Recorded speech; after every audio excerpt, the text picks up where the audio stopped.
عزیزان گرامی، مولا کائنات کی پھر ایک مرتبہ جنگ شروع ہوئی اور مولا نے بتایا کہ کتنے لوگ آ رہے ہیں، اور جناب جندب کو کہا کہ جندب یہ جو پہاڑ دیکھ رہے ہو سامنے، اس کے پیچھے ایک لشکر آ رہا ہے، وہ بھی آئیں گے، حملہ کریں گے، وہی خوارج ہیں، وہی نہروان کے اس مقام پہ آئیں گے، مجھ سے بھی مقابلہ کریں گے، اور ان میں سے 7 افراد فرار کریں گے، 3 افراد کے ساتھ بھاگ جائیں گے۔ انہی میں سے فرار کرنے والوں میں سے ایک کا نام تھا عبد الرحمن ابن ملجم، جس کو یعنی ہمارے ہاں کہا جاتا ہے کہ جس قدر یعنی سب سے شقی القلب کہا ہے رسول خدا نے اس آدمی کے لیے، کہ کربلا میں بھی آنے والوں سے زیادہ پتھر دل انسان یہ ہے، شمر سے زیادہ ملعون ابن ملجم، اور کہا جاتا ہے کہ اس کا نام لے کر کے جتنی ہو سکے لعنت کرنا اس کا بے انتہا ثواب۔ تو عبد الرحمن ابن ملجم، میں اس کی بھی تھوڑا سا تاریخ پڑھنا چاہ رہا تھا لیکن اب شاید آج پیش نہ کروں۔ مجھے اندازہ ہے کہ بہت سی باتیں میں نے کل کہیں اور میں کہوں گا آئندہ بھی 3 مجالس کے اندر۔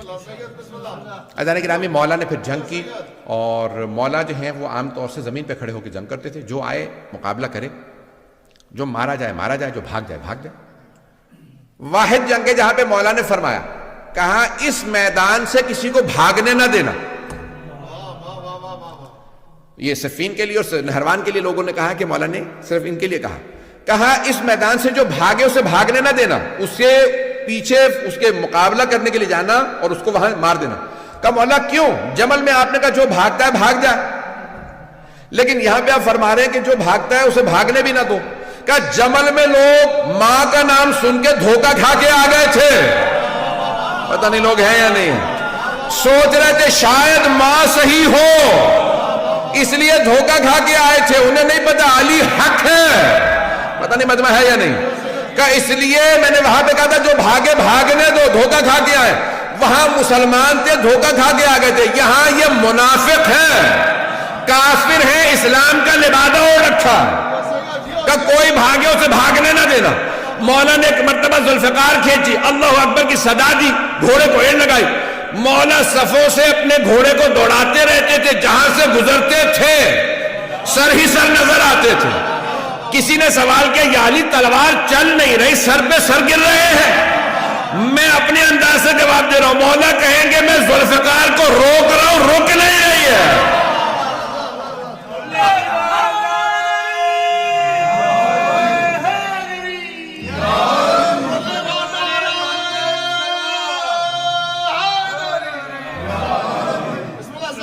فضائل انشاءاللہ کل۔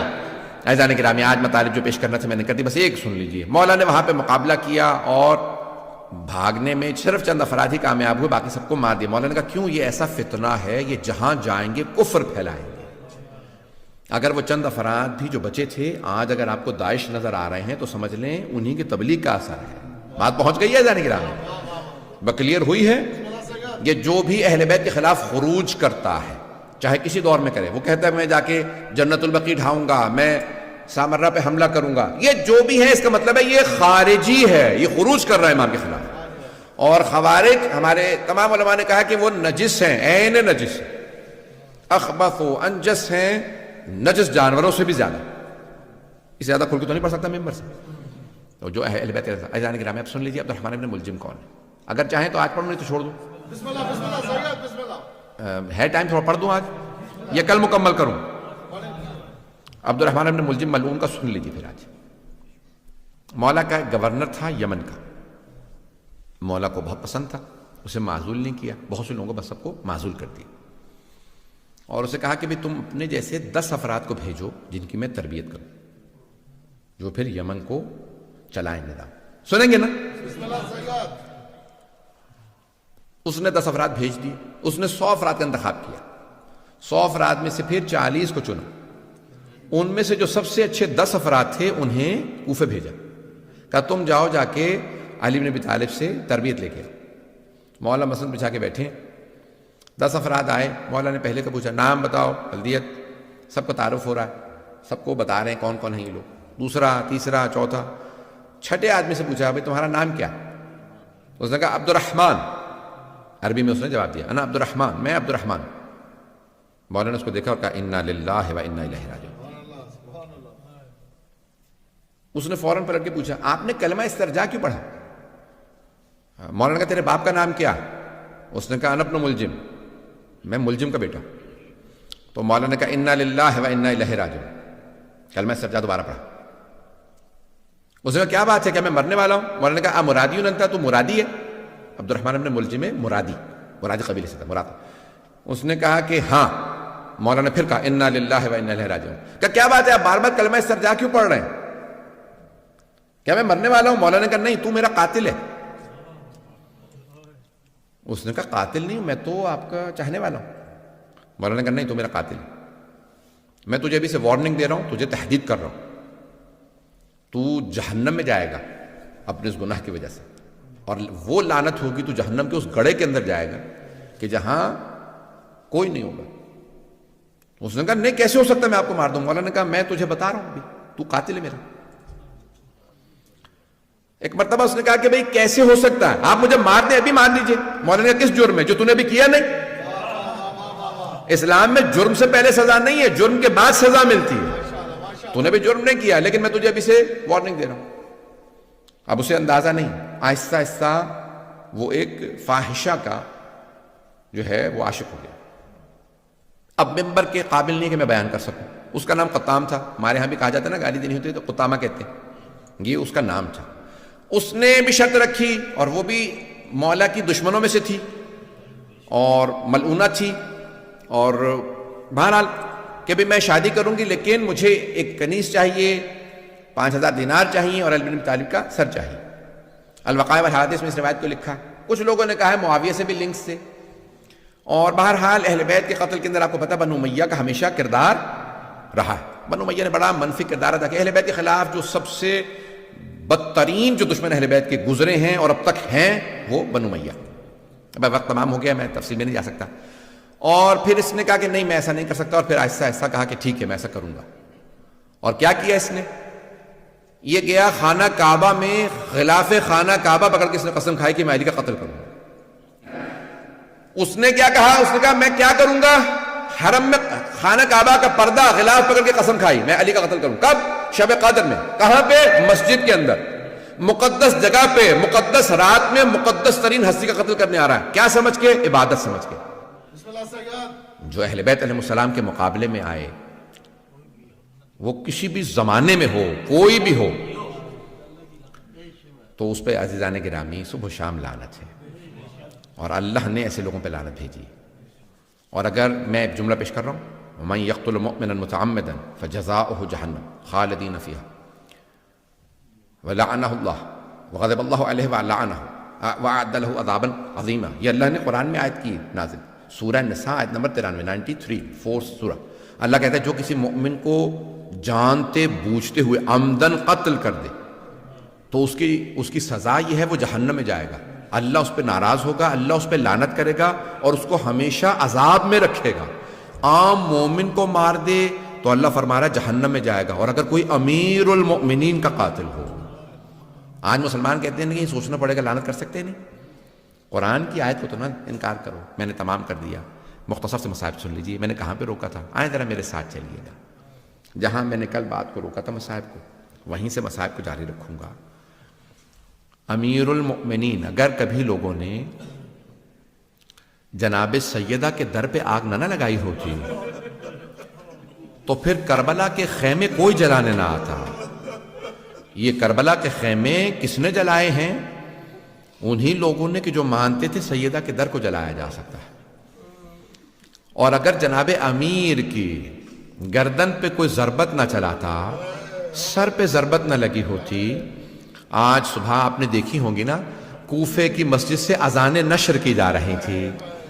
آج تو بڑی روشنی ہے، سب لوگوں نے کہا لائٹیں بجھا دو، یہ چراغ بجھا دو، علی کی بیٹیوں کو پرسہ دینا ہے۔ دنیا کا اصول ہے، بیٹے بیٹیوں کے گھر جاتے ہیں، کہتے ہیں ارے آپ کے بابا دنیا سے چلے گئے، آئیں ذرا جناب امیر کی بیٹے بیٹیوں کو پرسہ دیں۔ ہاتھ باندھ کے کہیے گا بیبیوں ہم آپ کو پرسہ دینے آئے ہیں، کیونکہ ہم اس لائق نہیں کہ پرسہ دے سکیں، لیکن آج ہمیں پرسہ دینا ہے، کوئی رونے میں بخل نہ کرے۔ میں آپ کو بس 5 منٹ کی زحمت دوں گا، کسی کوئی آنکھ ایسی نہ ہو۔ آج مولا کائنات گھر سے چلے ہیں، ایک مرتبہ مولا کائنات میں آج پیش کرنا چاہتا ہوں، میں نے کل پیش کیا تھا مولا کو بیٹیوں سے بڑی محبت تھی, بیٹیوں کو مولا نے بلا لیا. جب بیٹیاں آ گئی نا, ہر روز جیسے آپ جانتے ہیں نا پانی زندگی کے لیے بہت ضروری ہوتا ہے, جناب زینب ام کلثوم کے لیے اپنے بابا کو دیکھنا ایسا تھا جیسے آب حیات ہوتا ہے. بیویاں اپنے بابا کو دیکھتی, ہمارے بابا آ گئے ہیں, بابا آپ یہاں پہ بیٹھ جائیے, بابا میں آپ کے لیے کھانا لگا دیتی ہوں, بابا میں نے آپ کے لیے اپنے ہاتھوں سے روٹی بنائی تھی. اور مولا بھی اپنی بیٹیوں سے بڑی محبت کرتے تھے. بس بھئی کل رات تھی 19ویں کی, عجیب و غریب رات تھی. ایک مرتبہ مولا کائنات کو ایک بیٹی نے کہا, ہر رات ایک بیٹا بیٹی دعوت کرتا. پہلے دن مولا حسن نے کہا بابا آج میرے ساتھ افطار کر لیجئے. دوسرے دن مولا حسین نے کہا بابا جان میرے پاس افطار کر لیجئے. ہر روز کوئی نہ کوئی بیٹا یا بیٹی کہہ دیتا. آج ایک دن جناب ام کلثوم نے کہا بابا جان اگر میرے پاس افطار کر لیجئے. ہاں بیٹی میں آپ کے پاس افطار کروں گا. اب اگر بیٹی کوئی ایسی ہونا کہ جناب ام کلثوم جیسی, بابا جان میں آپ کے لیے خود اپنے ہاتھ سے روٹی بناؤں گی. روٹی کا اہتمام کیا, بی بی نے ساتھ میں دودھ یا دہی رکھ دیا, سرکہ رکھا. جیسے کھانا رکھا کہا بیٹی آپ جانتی ہیں نا آپ کے بابا کبھی 3 چیزوں سے افطار نہیں کرتے, میں 2 سے زیادہ کھانے استعمال نہیں کرتا. ایک مرتبہ جناب ام کلثوم نے سرکہ ہٹانا چاہا, کہا نہیں بیٹی یہ دہی ہے, یہ جو دودھ ہے یہ ہٹا لیجئے, میں خشک روٹی سرکے کے اندر رکھ کے کھا لوں گا. ایک مرتبہ جناب امیر نے پہلا لقمہ لیا, دوسرا لقمہ کیا, کہا بیٹی بس بہت ہے. کہا بابا جان کیا بات ہے آپ کھانا افطار کیوں نہیں کر رہے؟ کہا بیٹی میں خدا کی بارگاہ میں خالی پیٹ جانا چاہتا ہوں. شاید مولا کو پتا ہے میرے بیٹے پیاسے بھوکے ذبح کیے جائیں گے, کہ میں خدا کی بارگاہ میں خالی پیٹ جانا چاہتا ہوں. اجرکم اللہ, خالی پیٹ جانا چاہتا ہوں.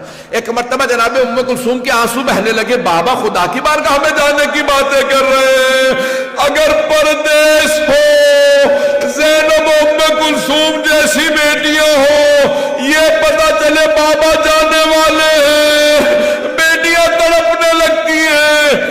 جناب ام کلثوم نے بہنوں کو بتایا ہوگا, بابا فرما رہے میں خدا کی بارگاہ میں خالی پیٹ جانا چاہتا ہوں. اجرکم اللہ, ساری بیٹیاں تڑپنے لگی. میرے مولا نے آواز دی بیٹا حسن آپ بھائیوں کو لیجئے کوفے کے دروازوں کی حفاظت کریں.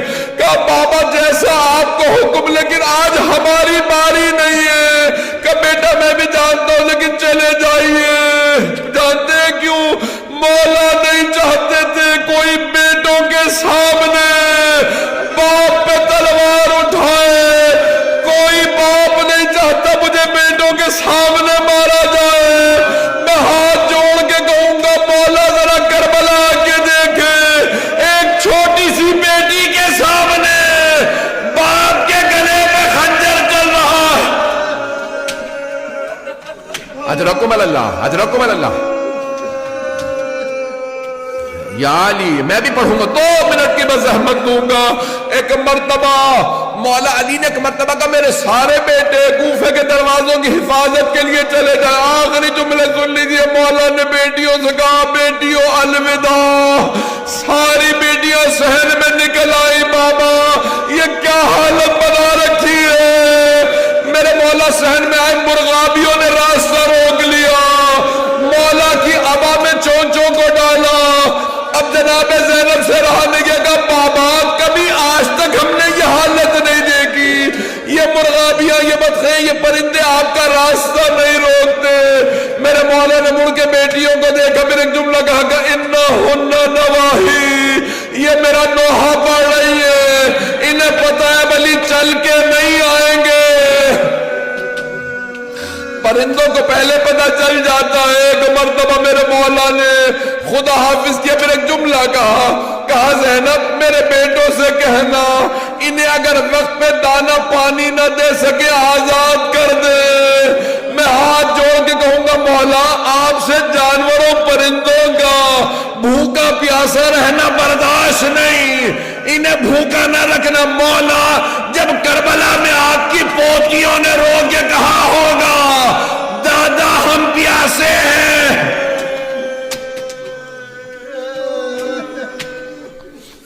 اجرکم اللہ, اجرکم اللہ. بس بھئی مجھ میں طاقت نہیں ہے پڑھنے کی, بس بھئی 1 سے 2 منٹ کی زحمت دوں گا. بس بھئی آخری جملے سن لیجئے. میرے مولا چلے آئے اور آنے کے بعد گلدستہ اذان میں مولا نے خود اذان دی, کہا اللہ اکبر بیٹیوں کے کانوں میں آواز آئی، ایک بیٹی نے رو کے کہا بابا کی آواز میں کتنا درد ہے، بیٹیاں رونے لگی، وہاں بیٹوں نے اذان سنی، کسی نے کہا بابا خود اذان دے رہے، کہا ہاں، مولا حسن نے کہا ایک مرتبہ مولا نے اذان دی، گلدستہ اذان میں مینارے میں آخری جملے میرے مولا اترے، ایک مرتبہ میں مینار سے اترے، آئے دیکھا کہ ایک آدمی الٹا سو رہا ہے، امام نے کہا ابن ملجم میں اپنے کام سے جا رہا ہوں، تو اپنے کام سے اٹھ، ایک مرتبہ مولا محراب میں گئے، نافلہ فجر شروع کی، اللہ اکبر، مولا نے نماز شروع کی، ابن ملجم ملعون نے تلوار زہر میں بجھا رکھی تھی، تلوار نکالی، ہاتھ کانپنے لگے، شیر خدا کا روپ تھا، گردن پہ مارنا چاہتا تھا، سر میں تلوار لگی، میرے مولا کا سر شگافتہ ہوا، ایک مرتبہ بیٹھے، کہا بسم اللہ و باللہ وعلا ملت رسول اللہ فزتو برب الکعبہ، بیٹیاں تڑپنے لگی، بیٹے رونے لگے، کہا سب چلو مسجد میں بابا کو ضربت لگی ہے، جانتے ہیں کیسے پتہ چلا؟ جناب جبرائیل چلے، مرثیہ پڑھنے لگے، تحدمت واللہ ارکان الہدی، قتل ابن ام المصطفیٰ، قتل علی المرتضی، قتلہ اشقل اشقیہ، ہائے آج اللہ کے دین کے سارے ارکان تباہ ہو گئے، ارے محمد مصطفیٰ کا بھائی مارا گیا، علی مرتضی مارے گئے، اشقل اشقیہ نے انہیں مار دیا، بس میں زیارت برآمد ہونے والی ہے، آخری جملہ سن لیجئے، میں آگے نہیں پڑھوں گا، کل جاری رکھوں گا، میرے مولا نے ایک مرتبہ بیٹوں کو دیکھا، خدا کی قسم علی کی آنکھوں میں کوئی آنسو نہیں تھا، میرے مولا دلیر تھے، کوئی نہیں روئے، بیٹوں کو روتا دیکھا، کہا میرے شیروں رونا بند کر دو، ایسے مصائب آتے رہتے ہیں، کہا بیٹا حسن آپ نماز مکمل کیجئے، لیکن ایک مرتبہ بیٹوں نے اٹھایا، گھر لے چلے، میرے مولا نے کہا حسن مجھے زمین پہ کھڑا کر دو، میں زینب کے سامنے بیٹوں کے ہاتھوں پہ نہیں جانا چاہتا، میری بیٹیاں نہ سوچے بابا کو تکلیف ہے، اب تک مولا نہیں روئے، لیکن جیسے ہی دروازہ کھلا سامنے دیکھا مولا کی بیٹیاں ماتم کر رہی ہیں، ہائے بابا، ہائے بابا، میرے مولا رونے لگے، ہائے میری بیٹیاں، پردیس میں کبھی کوئی ایسے بھی روتا ہے، یا علی حیدر